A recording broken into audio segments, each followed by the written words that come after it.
Vous avez dit que vous croyez à tous les prophètes. C'est ça. Tous les prophètes que Dieu a envoyés. Donc en fait, moi j'aimerais comprendre quelque chose.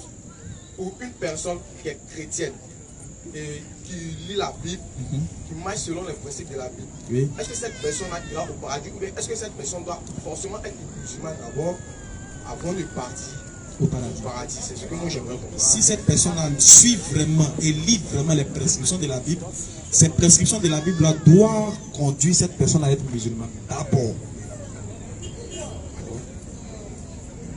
Tu vois comment c'est choquant?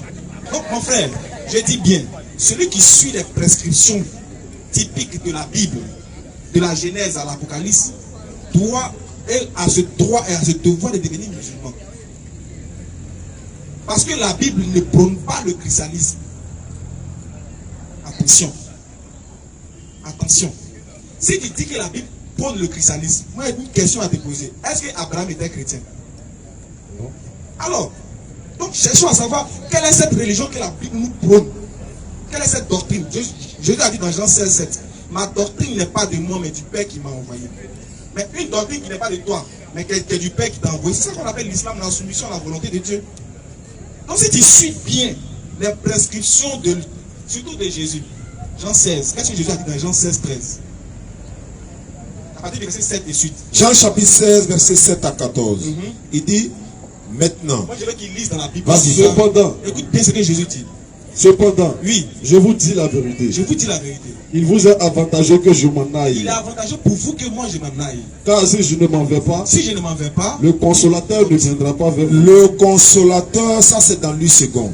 Le paraclète dans d'autres Bibles. Le défenseur dans une autre Bible. Dans cette Bible ici, on dit quelqu'un d'autre. Celui qui doit vous aider. Il le personnifie. Il dit celui qui doit vous aider ne viendra pas.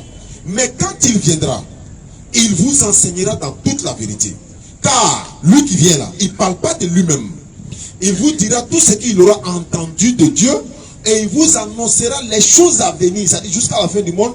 Et puis moi, Jésus va me glorifier. Mais nous, musulmans, on a détecté tout ça, c'est Mohammed sallallahu alayhi wa sallam. Pourquoi? Jésus est mentionné près de 25 fois dans le Coran.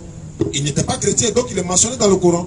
Mohammed sallallahu alayhi wa sallam a parlé de beaucoup de choses que le christianisme peut pas enseigner aujourd'hui. Tel que par exemple, tu sais que dans le christianisme, selon la Bible, on ne doit pas divorcer. Le divorce est interdit. Tu ne peux pas divorcer. Alors que dans le Coran, il y a une sourate spéciale pour le divorce. Sourate 65, intitulée le divorce.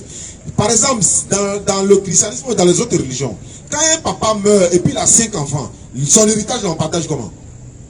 Personne ne peut te le dire. Il y a le vol, il y a la criminalité dans le monde. Comment on règle ce problème? Le surplus des femmes, comment on règle ce problème? Un enfant, logiquement, doit être allaité combien de jours, combien d'années? C'est celui-là qui vous conduira dans toute la vérité. Lui vous a parlé de tout ça. Il nous interdit l'alcool, il nous interdit tout. Il dit, il vous conduira dans toute la vérité. Il ne parle pas de lui-même, mais c'est Gabriel qui lui a révélé tout. Il vous annoncera les choses à venir. Lorsqu'un musulman sera enterré là, première question, l'ange même qui vient l'interroger, il connaît son nom. Est-ce que la Bible en parle?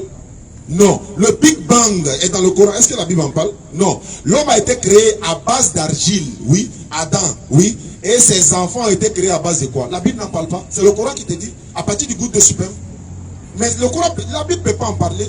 Parce que la Bible, c'est un livre qui est limité dans le temps et dans l'espace. Alors que le Coran, c'est un livre universel jusqu'à la fin du monde. Tout y est dedans. Même l'empreinte digitale. Allah dit, il va nous reconnaître. Attends. La science aujourd'hui, tu es mort par tes empreintes digitales, on te reconnaît. Donc c'est le Coran qui est authentique. C'est pourquoi le Coran depuis 1400 ans, elle ne peut pas être falsifiée. Allah dit c'est nous qui avons fait descendre le Coran et c'est nous qui en sommes gardiens. Mais j'ai 14 Bibles ici, il y a un seul Coran. Un seul Coran. Mais toutes ces Bibles qui sont ici, il y a un verset ici qui n'est pas dans l'autre, l'autre qui est dans... Mais moi ça m'arrange. Moi ça m'arrange parce que c'est ce que je prends pour présenter à mon frère chrétien pour dire viens à l'islam. Elle dit je te montre ta Bible pour t'amener à l'islam. Dans Exode 40, 30 à 31, Moïse prenait les ablutions. C'est noir sur blanc dans la Bible, ablution. Laver ses mains, ses têtes, tout ça, c'est les musulmans qui le font. Dans Lévitique 15, verset 19 à 25, une femme qui a menstrué ne doit pas rentrer à l'église ni à la mosquée, c'est l'islam qui l'applique. Dans Ésaïe 66, verset 17, il est interdit de manger le porc, les musulmans ne mangent pas le porc. Dans Ésaïe 5, 22, on dit malheur à tous ceux qui ont la bravoure pour aller boire de l'alcool. Le Coran interdit cela. Dans 1 Corinthiens 11, verset 57, on dit les femmes doivent se voiler, c'est les femmes musulmanes qui se voilent. Dans Exode 3, verset 5, les musulmans enlèvent leurs chaussures pour aller prier, Moïse enlève ses chaussures pour aller prier. Donc l'islam est versé dans la Bible. Matthieu 26, 39, Jésus se prosternait pour prier. Dans Marc 1, verset 35, Jésus s'est levé à 5 h du matin. Matin, bonheur, pour aller prier. Quelle est la religion qui se lève matin, bonheur, pour aller prier? Si tu ne deviens pas musulman au jour du jugement dernier, c'est pas bon. Hein?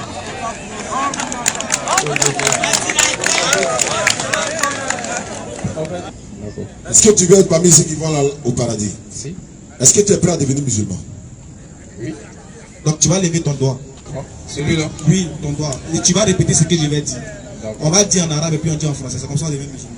On ne te plonge pas dans l'eau, on ne te baptise pas. Tu dis une parole et puis c'est fini. Tu deviens musulman. Donc tu lèves ton doigt. Tu répètes après moi. Ashhadu. Ashhadu. An. An. La ilaha. La ilaha. Illallahu. Illallahu. Wa ashhadu. Wa ashhadu. Anna. An. Muhammad. Muhammad. Rasulullah. Rasulullah. J'atteste J'atteste qu'il n'y a aucune divinité qu'il n'y a aucune divinité à part Allah. à part Allah. J'atteste J'atteste qu'il n'y a aucune divinité aucune divinité qui mérite l'adoration qui mérite l'adoration à part Allah. à part Allah. Et j'atteste Et j'atteste que Muhammad que Muhammad est le messager d'Allah. est le messager Et d'Allah. j'atteste Et aussi j'atteste que Jésus que Jésus est le messager est d'Allah. le messager. À Takbir, Allah. tu es devenu musulman, mon frère, c'est tout. C'est gratuit.